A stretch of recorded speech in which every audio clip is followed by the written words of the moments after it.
Halo Kartun Squad, kembali lagi bersama saya Kawira di King of Sparko. Nah, hari ini saya akan membahas sesuatu yang sangat penting dan populer banget di dunia ini ya, di dunia kebugaran maksudnya, yaitu tentang rahasia fat loss, defisit kalori yang cerdas dan aman. Sebenarnya defisit kalori ini mungkin sudah sering kita dengar ya, mungkin kalian juga pernah dengar ungkapan bahwasanya kalori yang masuk harus lebih kecil daripada kalori yang keluar. Input sama outputnya itu harus lebih besar output, kan gitu. Nah itu betul.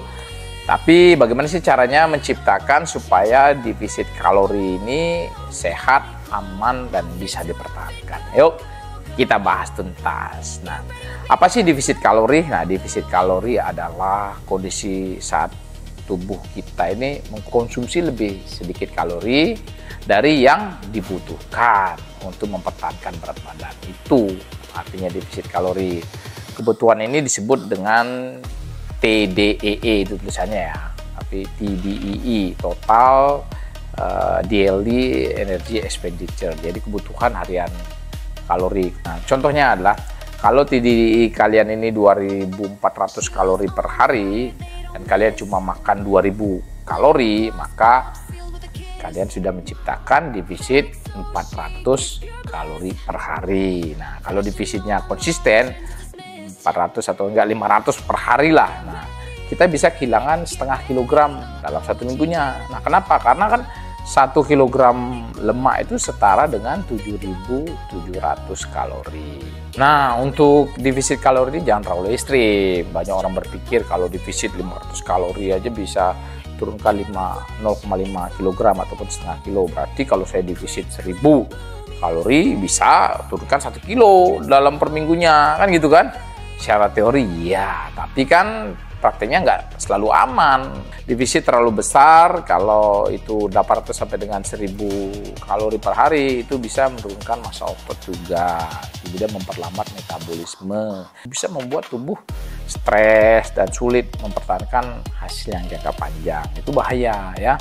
Makanya defisit yang direkomendasikan adalah sekitar 15 sampai dengan 25% dari TDEE kita. Ini sudah cukup untuk membakar lemak secara bertahap, tapi tetap mempertahankan energi dan kesehatan. Jadi cari aman saja, sekitar 300 sampai 500 sudah mantap lah ya. Misalnya ya, kalian adalah seorang wanita usianya 44 tahun. Ya contoh aja nih ya, tingginya 160, kemudian beratnya 65 kg. Tapi aktif melaksanakan olahraga. Ya sekitar 3 sampai dengan 5 kali seminggu lah. Nah ini contoh ya. Setelah dihitung BMR-nya itu basal metabolic rate-nya itu sekitar 1269 kalori per harinya. Nah kalau dikalikan faktor aktivitas sedang tadi itu 1269 dikalikan 1,55, jadi TDEE-nya yaitu sekitar 1967 kalori per harinya. Itu kebutuhan kalorinya. Nah, untuk fat loss gimana yang sehat dan aman? Jadi target kita yang tadi bilang 500 sampai dengan 600 kalori per hari, target defisit ya. Maka asupan kalori harian kita sekitar 1300 sampai dengan 1450 kalori per hari. Nah, dengan angka ini kita bisa turun sekitar ya 2 sampai dengan 3 kg lah per bulannya secara sehat. Nah, kemudian pasti ada pertanyaan kan, gimana sih cara menciptakan defisit kalori? Nah, kalian bisa menciptakan defisit dari 2 sumber. Yang pertama dari asupan makanan, yang kedua baru dari aktivitas fisik. Itu 2 sumber ini bisa dilakukan. Nah, sekarang kita bahas defisit dari asupan makanan. Pertama, kita kurangi kalori yang masuk dengan cara mengurangi porsi makan. Sudah memilih makanan yang rendah kalori tapi tinggi nutrisi ya, seperti sayur, protein tanpa lemak ya. Contoh TDEE-nya kalian itu 2000 kalori ya, makan ya sekitar 1600 kalori per hari cukup lah, ada defisit 400 kalori lah ya.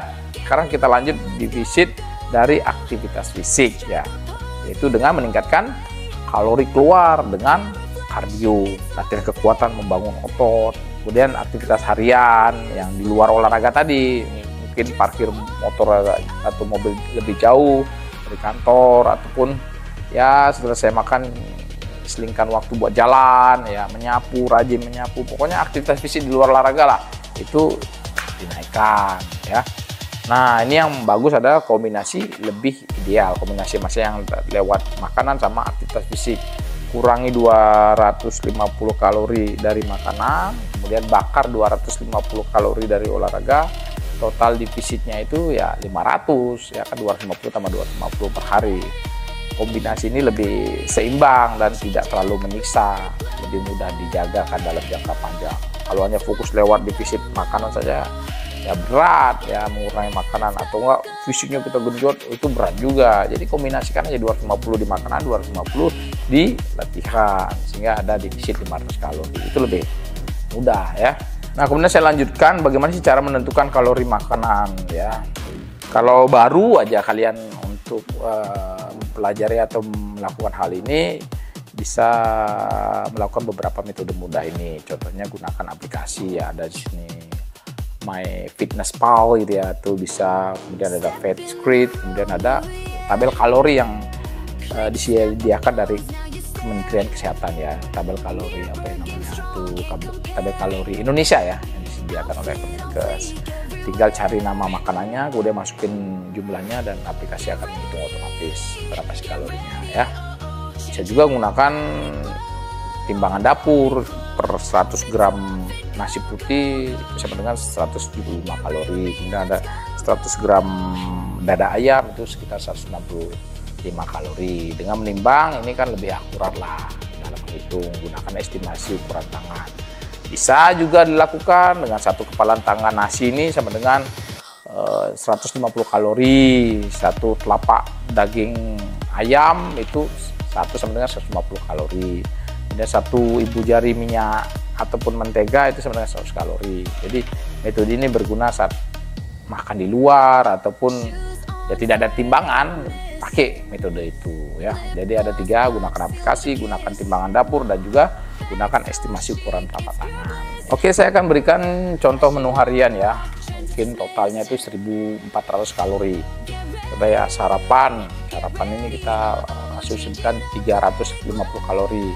2 butir telur, kemudian ada tadi 1 roti gandum, kemudian 1 buah pisang kecil, tambah teh kopi tanpa gula. Kemudian makanan siang kita ukur kira-kira 450 kalori ya, 100 gram dada ayam tambah 100 gram nasi tambah sayur tumis ringan tambah 1 sendok teh minyak zaitun. Nah, itu udah tembus 450 kalori. Baru cemilannya ya sekitar 100 sampai dengan 150 kalori lah, 1 buah apel atau enggak yogurt rendah lemak ya. Udah makan malamnya gimana ya, sisanya dong 400 sampai dengan 500 kalori, yaitu 100 gram tempe atau tahu, tambah sayur bening, tambah 100 gram kentang atau enggak 1 centong nasi merah, ada pas lah di 400 sampai dengan 450 kalori ya. Itu masalah menu harian lah, bisa divariasikan lah, bisa dimodif tergantung masing-masing ya. Kemudian aktivitas fisik tambahan, olahraga 3 sampai dengan 5 kali dalam seminggu, gabungkan ya. Beban ringan sama kardio atau enggak ya latihan beban sama kardio dikombinasi, itu bagus tuh. Jalan kaki tambahkan 5.000 sampai dengan 10.000 langkah per hari lah ya, carilah atau enggak per 1 jam bekerja jalan dulu bagaimana, pokoknya divariasikan lah ya. Kalau ada niat pasti ada cara lah ya. Udah hindari duduk terlalu lama, duduk ini sejam itu jangan. Udah berdiri aktif, ke toilet kemana kayak ke jalan, pokoknya gerak lah, jangan duduk terlalu lama. Itu cara tekniknya, itu yang termasuk dengan NEAT ya, non exercise activity thermogenesis, itu yang dibilang aktivitas di luar olahraga ya, berdiri, menyapu, naik tangga, pokoknya yang bergerak lah ya. Oke, demikian penjelasan panjang lebar saya. Nah, saya akan menyimpulkan bahwasanya untuk fat loss yang sehat itu aman dan berkelanjutan harus menciptakan defisit kalori ya 500 sampai dengan 700 per hari, aman lah itu. Kemudian kombinasikan antara diet dan olahraga, gunakan alat bantu aplikasi kalori ataupun estimasi kepalan tangan untuk mengukur berapa kalori makanannya ya. Dan yang terakhir adalah fokus pada kebiasaan ya. jangka panjang, bukan solusi instan. Jadi ya, jangka panjang aja kita fokusnya, jangan pengen cepat-cepat, itu udah bahaya ya. Ingat, tubuh yang sehat itu bukan hanya kurus ya, tapi juga berenergi, kuat dan seimbang. Sekian penjelasan saya, semoga bermanfaat. Kartun dari Kang Olis for full.